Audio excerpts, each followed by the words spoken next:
नमस्कार मित्रांनो, पिंगा ग पोरी पिंगा या मालिकेच्या आजच्या भागात आपण बघणार आहोत.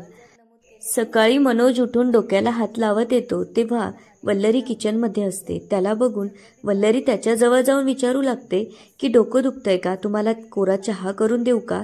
त्यावर तो विचारू लागतो, आई आणि वहिनी कुठे आहे. तेव्हा वल्लरी म्हणते की त्या बाहेर गेल्याय.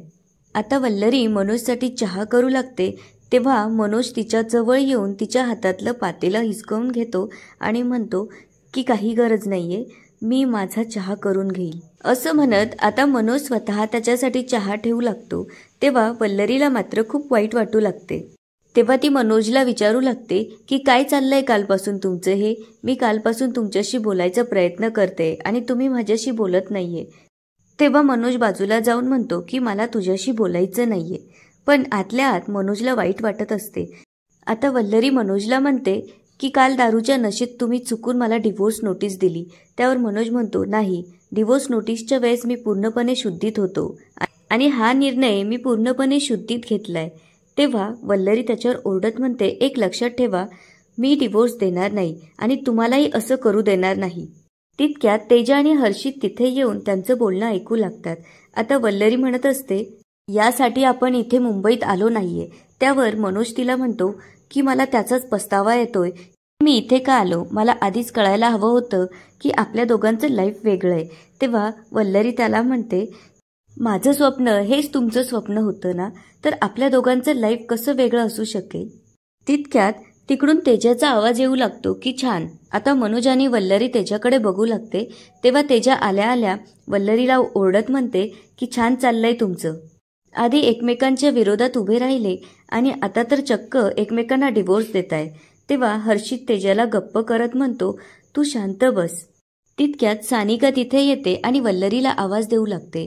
सानिकाला बघून तेजाचं डोकं फिरतं आणि ती तिच्यावर ओरडत म्हणते, मी तुला किती वेळा सांगितलं की तू इथे येत जाऊ नको. तेव्हा वल्लरी म्हणते, एक मिनिट तेजा, मी तुला आधी पण बोलले होते या गोष्टीवरून की माझ्या क्लायंटशी असं बोलायचं नाही. तेव्हा वल्लरी सानिकाला म्हणते की आपण बाहेर जाऊन बोलूया. असं म्हणून आता वल्लरी सानिकाला तिथून घेऊन जाते. या गोष्टीचं तेजा आणि हर्षितला आश्चर्य वाटतं. मनोज मात्र खाली मान घालून उभा राहतो. आता इकडे वल्लरी सानिकाला घेऊन तिच्या ऑफिसमध्ये येते. आता वल्लरी सानिकाला म्हणत असते की या केसमध्ये आपण बारीक बारीक गोष्टी पाहिल्या पाहिजे की आरोपी कोण आहे आणि काय पुरावे आहेत, तेवढे सगळे गोळा करावे लागतील. तिच्याकडे बघून आता सानिका म्हणू लागते की मॅडम, खरंच तुमच्या हिमतीला दाद द्यावी लागेल. तुम्हाला आतून किती त्रास होत असेल आणि किती वाईट वाटत असेल हे मी समजू शकते. तेव्हा वल्लरी म्हणते, हे बघ, मला किती वाईट वाटतंय ह्यापेक्षा ही केस महत्वाची आहे. असं म्हणत आता वल्लरी डोळे पुसते आणि सानिकाला विचारू लागते की तुला काय काय जे जे आठवतंय ते मला सांग. तेव्हा वल्लरीला पहिलं नाव आठवतं की पोस्टमॉर्टमसाठी पोलीस इन्स्पेक्टरने नकार दिला होता त्याचं नाव. तेव्हा सानिका म्हणू लागते की केस नोंदवण्यासाठी त्या हवालदाराने नकार दिला त्याचं नाव.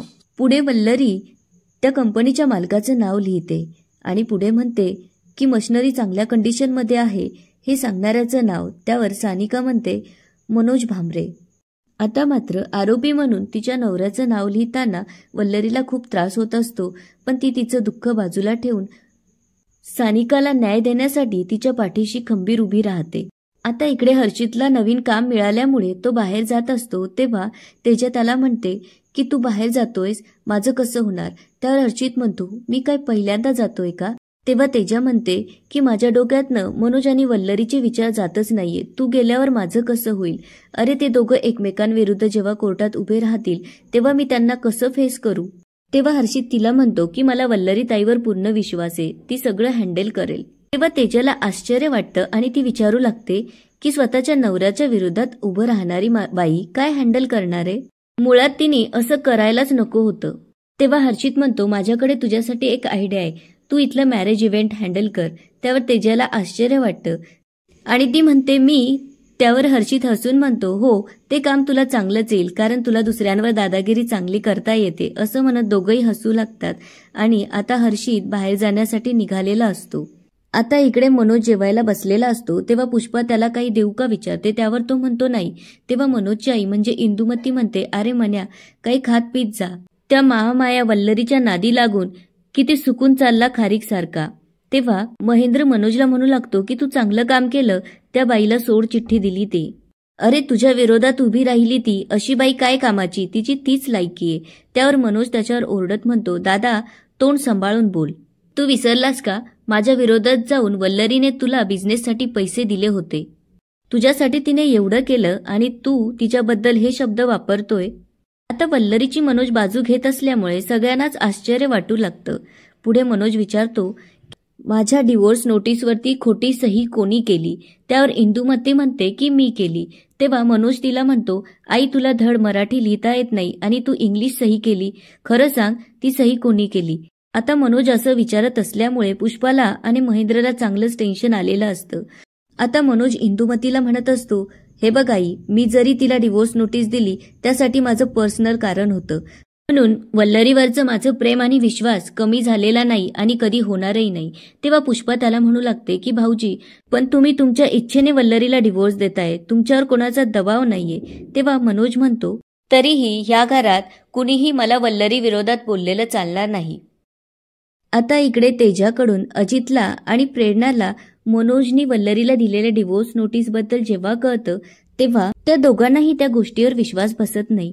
तेव्हा प्रेरणा म्हणू लागते, वल्लरी आणि मनोज भाऊ बदलं प्रेम आणि त्यांनी एकमेकांना केलेला त्याग हे काही आपल्यापासून लपलेलं नाहीये. आपण त्यांच्याकडे बेस्ट कपल म्हणून बघायचो, मग हे असं होऊच कसं शकतं. पुढे ती म्हणते, चला आता आपण लगेचच जाऊन वल्लरीची चांगली कान उघडणी करूया. तेव्हा अजित म्हणू लागतो, प्रेरणा, वल्लरीने मनोजला डिवोर्स पेपर दिलेले नाहीये, तर मनोजनी वल्लरीला डिवोर्स पेपर दिलेले, त्यामुळे कान उघडणी कोणाची करावी लागेल याचा विचार तू कर.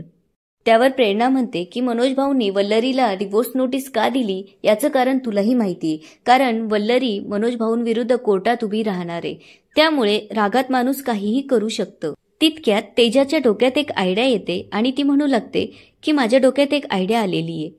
तेव्हा अजित आणि प्रेरणा दोघंही विचारू लागतात काय.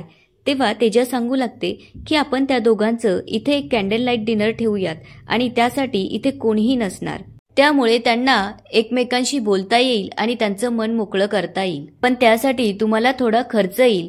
त्यावर प्रेरणा म्हणू लागते की खर्चाचं जाऊ दे, वल्लरी आणि मनोज भाऊजींसाठी आपण एवढं तर करू शकतो. आता अजितला आणि प्रेरणाला तेजाची आयडिया पटलेली असते. आता तेजा जेव्हा तिथून जाते तेव्हा अजितला म्हणत असते की अजित खरंच तू ग्रेट आहेस. त्यावर तो विचारतो का. तेव्हा ती म्हणते, बघ ना, माझ्या मैत्रिणीसाठी जेवढा मला त्रास होतोय तेवढा तुलाही होतोय. त्यावर अजित म्हणतो, त्यात काय एवढं. आणि याच ठिकाणी आजचा एपिसोड संपतो. आता पुढे काय होणार ते बघूया उद्याच्या एपिसोडमध्ये. धन्यवाद.